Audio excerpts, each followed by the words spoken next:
మేమిద్దరం మీ శిష్యులమైపోతాం.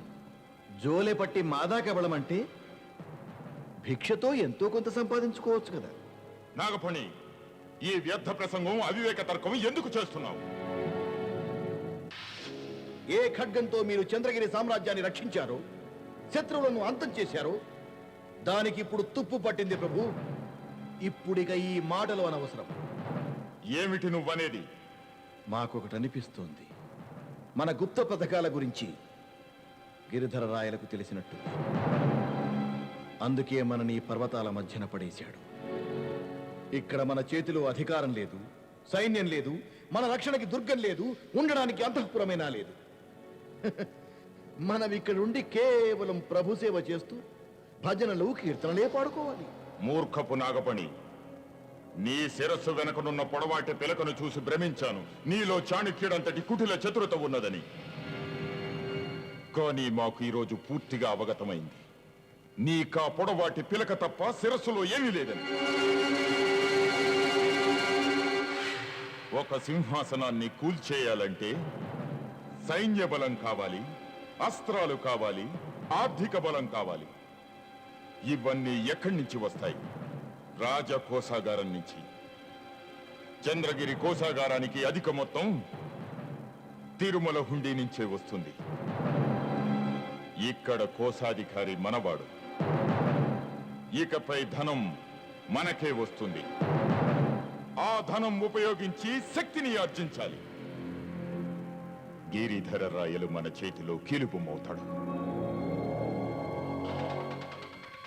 ఆ తర్వాత చంద్రగిరి సామ్రాజ్యం మన వశమవుతుంది. అద్భుతం. ఈ ఆలోచన మహా అద్భుతం ప్రభు. ఖడ్గబలమే కాదు, మీ బుద్ధి బలం కూడా గొప్పదే.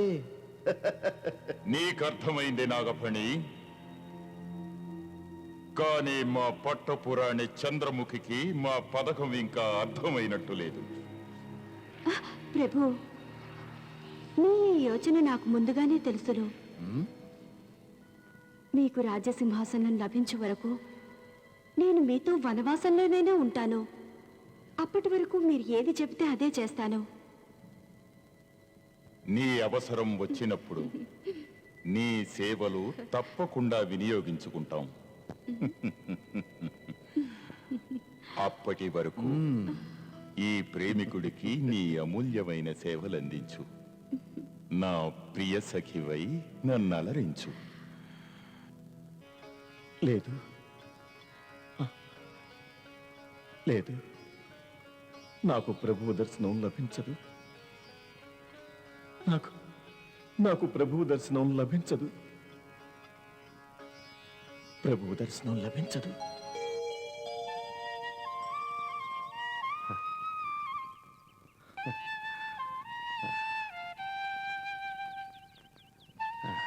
శ్రీనివాస, వెంకటేశ. అయ్యగారు, మీరైనా చెప్పండి. ఈయన మళ్ళా తిరుపతి ప్రయాణం అంటున్నాడు.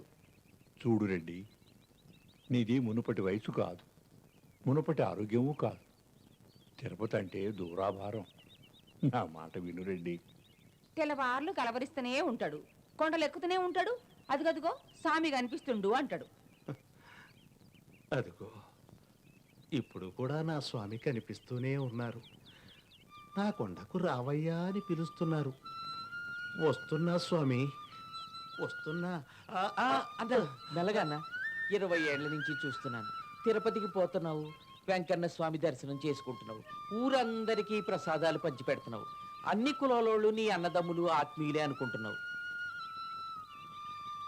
నమో వెంకటేశ అని కొలిచే ఏ భక్తులైనా నాకు ఆత్మీయులే, బంధువులే రాజన్న. భక్తికి కుల మతాలు లేవు, ముక్తికి కుల మతాలు అడ్డురావు. భక్తికి ముక్తికి ఏముండదో నాకు తెలియదు, కానీ తిరుపతి పోవాలంటే శక్తి ఉండాలి. అట్లా చెప్పు నాయన. వద్దు వద్దు అంటే కూడా మొండి పట్టుబట్టి పోయినడాది తిరుపతి పోయిచ్చుండు. వెంకటయ్య, సీనయ్య, మీరైనా చెప్పండి అయ్యా. నాయనకి మేము చెప్పాలా? ఆయనకి తెలవదా ఏంది? నీ కొడుకులిద్దరూ నీకు భయపడి చెప్పడం లేదు, కానీ వాళ్ళది అదే మాట. నువ్వు తాతవైనావు. వెంకన్న మీద ఎంత భక్తి ఉన్నా నీ పూజలన్నీ ఇంట్లోనే చేసుకోవాలి. తిరుపతికి పోయేది ఇక మర్చిపోవాలా? తిరుపతికి పోవడానికే దేవుడు కాళ్ళిచ్చాడు. ఆ స్వామిని చూడడానికే ఈ కళ్ళిచ్చాడు. మనసారా మొక్కడానికే ఈ చేతులిచ్చాడు. గోవిందా గోవిందా, శ్రీ వెంకటేశ, శ్రీనివాస అని నోరారా పిలిచేందుకే నోరిచ్చాడయ్యా. నిజమేనయ్యా, కానీ నీ ఆరోగ్యం అవును మావగారు, అత్తయ్య చెప్పేది మీ మంచికే. దారిలో మీకేదైనా అయితే ఎవరు చూసుకుంటారు? ఆయనే చూసుకుంటాడు. అన్నీ ఆ ఏడు కొండలవాడే చూసుకుంటాడు. తన కొండకు తానే రప్పించుకుంటాడు. వెంకటేశ, శ్రీనివాస, గోవింద. ప్రభు ప్రభు నాగపణి, ఏమిటిది?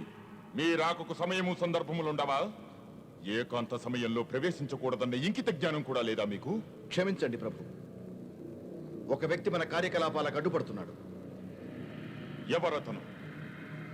ఒక సాధువు భగవంతుడి దర్శనం కోసం వచ్చాడు. భగవద్ దర్శనానికి రొక్కం వసూలు చేయడం ఏమిటి అని ప్రశ్నిస్తున్నాడు. అంతేకాదు, అతను మిగతా భక్తుల్ని కూడా రొక్కం ఇవ్వొద్దు అంటూ అడ్డుకుంటున్నాడు.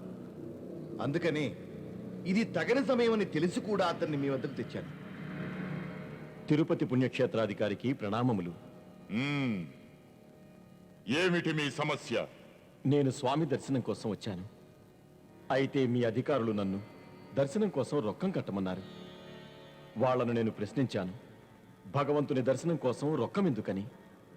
అందుకు నన్ను ఇక్కడికి తెచ్చారు. ఆలయ నిర్వహణ కోసం మేం ధనాన్ని వసూలు చేస్తున్నాం.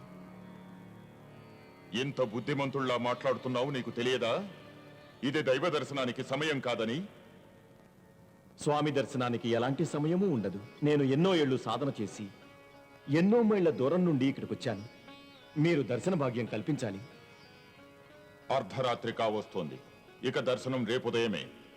క్షమించండి, ఈరోజు వైకుంఠ ఏకాదశి. నేను దీక్ష పూనాను. సూర్యోదయం కాకముందే నాకు దర్శన భాగ్యం కల్పించండి. చూడు, సాధువులా కనిపిస్తున్నావు. మమ్మల్ని అట్టే విసిగించద్దు. మారు మాట్లాడకుండా ఇక్కడి నుంచి వెళ్ళు. స్వామి దర్శనం కాకుండా నేను ఇక్కడి నుంచి వెళ్ళను. మేం చెప్పేది విను. రేపు ఉదయం దర్శనం చేసుకో. లేదు, స్వామి దర్శనం చేసుకోకుండా నన్నెవ్వరూ ఆపలేరు. అలాగా? అయితే ఈ ఆలయం యొక్క నిర్వహణాధికారిగా నా మాట కూడా విను. నువ్వు నా మాట ధిక్కరించినందుకు స్వామి దర్శనం ఈ రోజు రేపే కాదు, నీకు ఇక ఎన్నటికీ లభించదు. నాగపణి, ప్రభు, ఈ వాచాలుణ్ణి వెంటనే మా సముఖం నుండి బయటికి తీసుకువెళ్ళండి. మా ద్వారపాలకులకి ఆదేశాలు ఇవ్వండి, ఇతన్ని మందిరంలో ప్రవేశించనివ్వకుండా చూడమని. తమ ఆజ్ఞ. ఇది అన్యాయం. మీ అందరూ ఈ పుణ్యక్షేత్రాన్ని భ్రష్టు పట్టిస్తున్నారు. ఆ స్వామి అంతా చూస్తూనే ఉన్నాడు. దీనికి తప్పక ఫలితం అనుభవిస్తారు. నడు.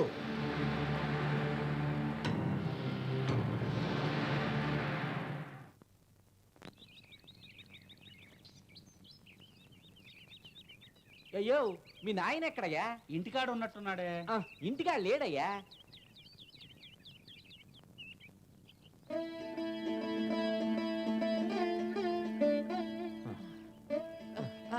అన్నా, ఆగన్నా. రెడ్డన్నా, నువ్వు అంత దూరం పోలేవు. నా మాటిను, మానుకో తిరుపతి ప్రయాణం.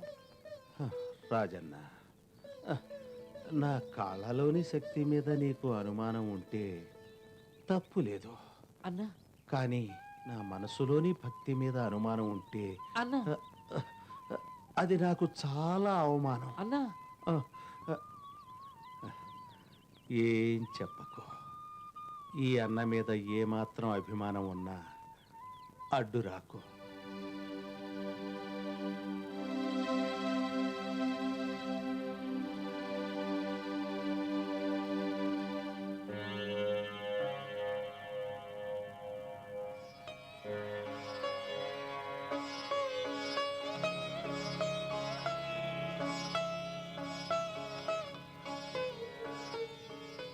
స్వామి, నిన్ను భక్తవత్సలుడు, కరుణాసాగరుడు అంటారే, మరింతవరకు నీ కృపా దయ నాపైన కలగలేదే.